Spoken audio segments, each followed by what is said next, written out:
लोकसभा चुनाव 2024 की तस्वीर साफ हो चुकी है। बीजेपी नेतृत्व वाले एनडीए को कांग्रेस की अगुवाई वाले इंडिया गठबंधन ने कड़ी टक्कर दी है।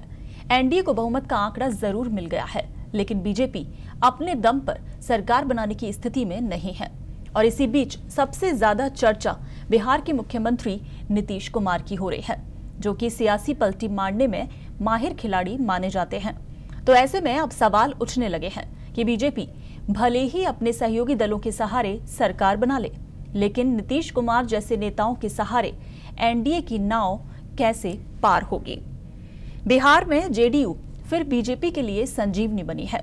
नीतीश कुमार के सामने लालू तेजस्वी का तेज फीका पड़ गया है।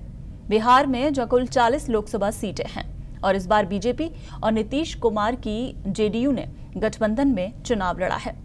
एनडीए में ऐसा पहली बार है जब बीजेपी राज्य में अधिक सीटों पर चुनाव लड़ रही है। एनडीए के तहत बीजेपी ने बिहार की 40 में से 17 सीटों पर चुनाव लड़ा, जबकि जेडीयू ने 16 सीटों पर उम्मीदवार उतारे थे। इसके अलावा 5 सीटों पर चिराग पासवान की पार्टी किस्मत आजमा रही थी, जबकि एक सीट पर हिंदुस्तानी आवाम मोर्चा चुनाव लड़ी थी। जेडीयू जो कि अपने कोटे की 16 में से 12 सीटें जीती और बीजेपी अपने कोटे की 17 में से 12 सीटें ही जीती। देश भर में बीजेपी को 240 से कम सीटें मिली, जिसके चलते बहुमत के 32 सीट दूर बीजेपी रह गई। अब बीजेपी को सरकार बनाने के लिए अपने सहयोगी दलों के ऊपर निर्भर रहना है। खासकर के नीतीश कुमार की जेडीयू और चंद्रबाबू नायडू की टीडीपी जैसे दलों की भूमिका अहम हो जाती है। 12 सांसद जीतने वाले नीतीश कुमार सियासी केंद्र में आ गए हैं, क्योंकि उनके बिना बीजेपी के लिए अब सरकार बनाना आसान नहीं।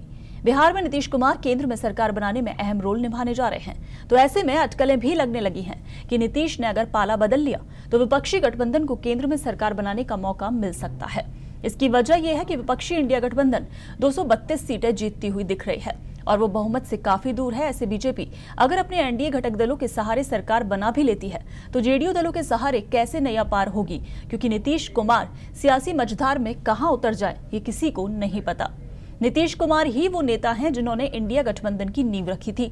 शुरुआत में नीतीश कुमार देश में घूम घूमकर विपक्षी दलों को एकजुट करने में लगे थे। इंडिया गठबंधन की पहली बैठक नीतीश कुमार की मेजबानी में पटना में हुई थी, लेकिन बाद में लोकसभा चुनाव को ठीक पहले उन्होंने फिर से अपना पाला बदल लिया। इंडिया गठबंधन का साथ छोड़कर बीजेपी के साथ हाथ मिलाया और एनडीए का हिस्सा बन गए। ऐसे में बीजेपी बैसाखी के सहारे भले ही सरकार बना ले, लेकिन नीतीश कुमार जैसे नेता कब गच्चा दे देंगे ये कहना मुश्किल है। सियासी पलटी मारने के माहिर नीतीश कुमार जैसे नेताओं के सहारे एनडीए की सियासी नैया कैसे पार होगी। इसके अलावा आज दोनों ही घटक दलों की जो बैठक है दिल्ली में, पहले एनडीए की बैठक है और फिर इंडिया गठबंधन की बैठक।